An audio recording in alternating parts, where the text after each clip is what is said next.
Hello, and welcome to our virtual informational presentation. The topic my group has decided to present on is the negative effects of cell phone use. So this is our team. The majority of us are OCL majors, but we all have diverse backgrounds and knowledge that helped us through this presentation. In the next slides, we will be going over a few of the negatives that our group has found during our research. The topics that we have chosen to include are bacteria that can be found on the phone, sleep insomnia, tech neck, eye strain, cell phone radiation, and cell phone addiction/social media. In our world today, cell phones and technology play a big part in our everyday life. With that being said, 75% of the world owns a cell phone. 96% of Americans own a smartphone. 86% are on social media apps. The average screen time is 3 hours and 15 minutes per day. Americans touch their phones on average for about 47 times a day at least. The germs carry over from our hands or from us touching other things and then leading on to touching our phones or even placing our phones on the surfaces with different types of germs and bacteria. Most of the organisms that were found on the phone weren't considered serious that could be harmful to the body. Serious pathogens that were found on the phones before in the study were MRSA, E. coli, and strep. Strep comes from like a person being sick and then it could just lead onto a phone. Then the person could pass on to the phone to a person and then that's how it spreads. E. coli is coming from the bathroom and not washing your hands coming out the bathroom, and MRSA as well.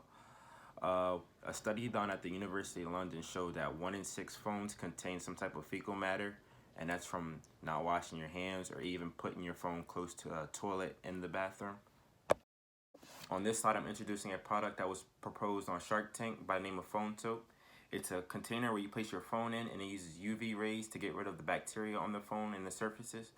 It's one of the more expensive ways. Other ways that are not expensive would be using regular disinfecting wipes, washing your hands, and making sure that you're paying attention to the surfaces that you place your phone on. Sleep insomnia, just another one of the negative effects of cell phone usage. Our cell phones emit blue light. The blue light emitted from our devices can suppress the production of melatonin hormones in our body. According to the researchers of University of California, San Francisco, they have proven that and confirmed that sleep insomnia is magnified by the high exposure of light. Excessive amounts of this leads to less creation of melatonin hormones in our body. The second point I'll be going over today is, according to the Very Well Health organization, we all have a compulsive desire of continue refreshing, checking, responding on our phones. I mean, it's a type of addiction, really. And it's really hard to put down those phones when we have that sense of all those sense of activities going down and heading to sleep. And that's really more explained on the third point of it leads to messing up or really our mental clock or imaginary clock or body clock.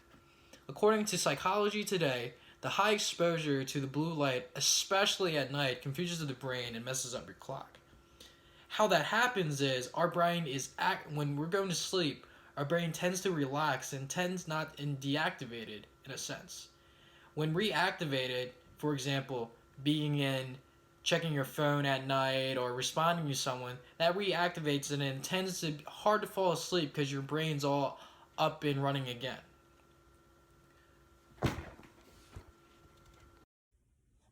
So now I'm going to be talking to you a little bit about some of the physical effects that excessive cell phone use can have on an individual's body. Research shows that 77% of Americans own a smartphone, and the average amount of screen time per day is 8.5 hours. So this much time spent looking down at a screen on your phone can take a serious toll on your neck and back. And the term for this is tech neck, and it's the downward tilt in our neck that we often take when looking at our phones, TVs, and computers. And it has serious repercussions on our spinal cord. So for every inch that your head goes in front of your neck, it adds 10 pounds of pressure to your spine. and this flattens the cervical and thoracic curves in the human spine, causing neck and back pain. So as you can see in the image, the bigger the tilt that you have when looking at your phone screen, the more pressure it adds to your spinal cord.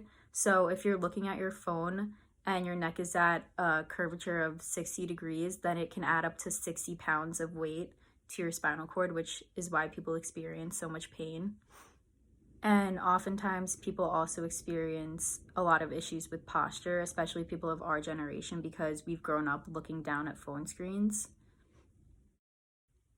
So another negative impact that excessive cell phone use has on our bodies is when it comes to our vision.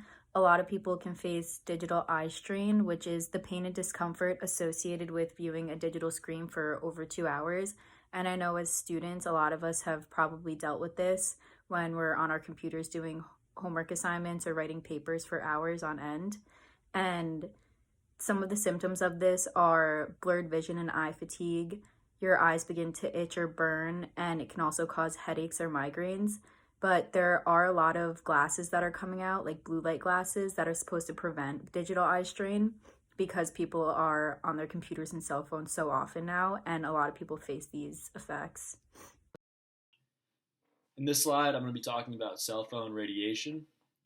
Cell phones are known to emit radio frequency waves. These are also known as radio waves.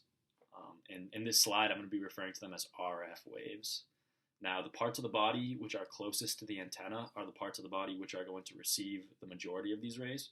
So, holding the phone to your head is going to receive a lot, as well as keeping your phone in your pocket. RF waves released by the cell phone antenna are a form of non-ionizing radiation.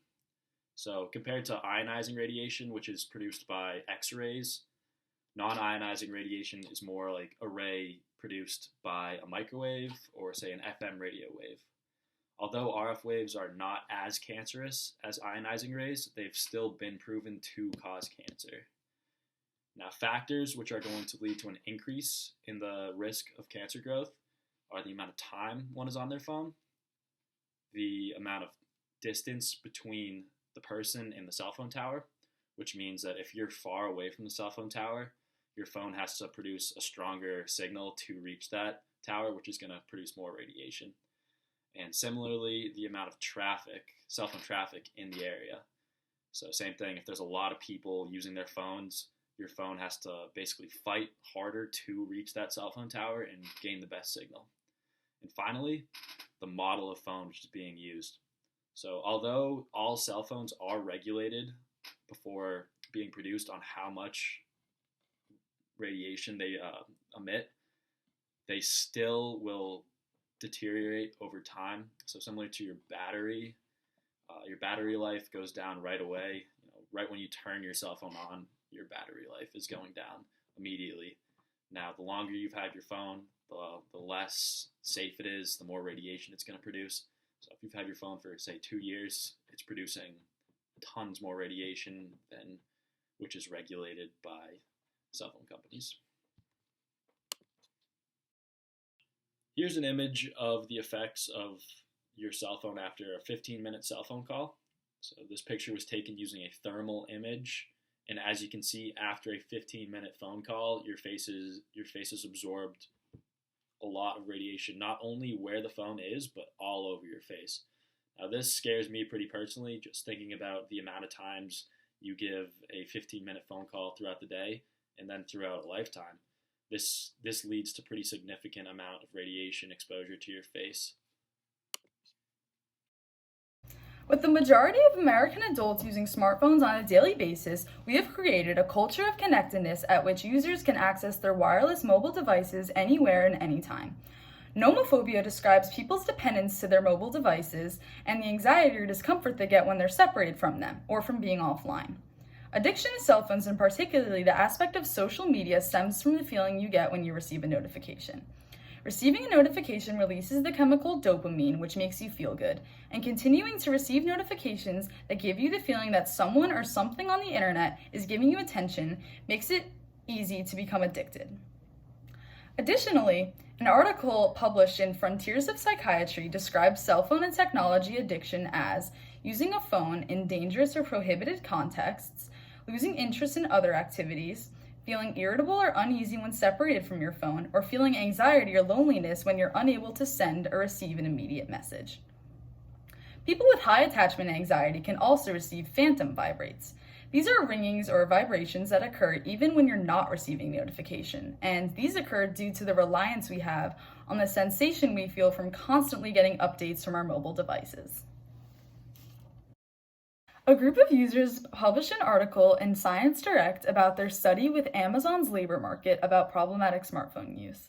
The study showed that problematic smartphone use was mostly correlated with anxiety, need for touch, and fear of missing out.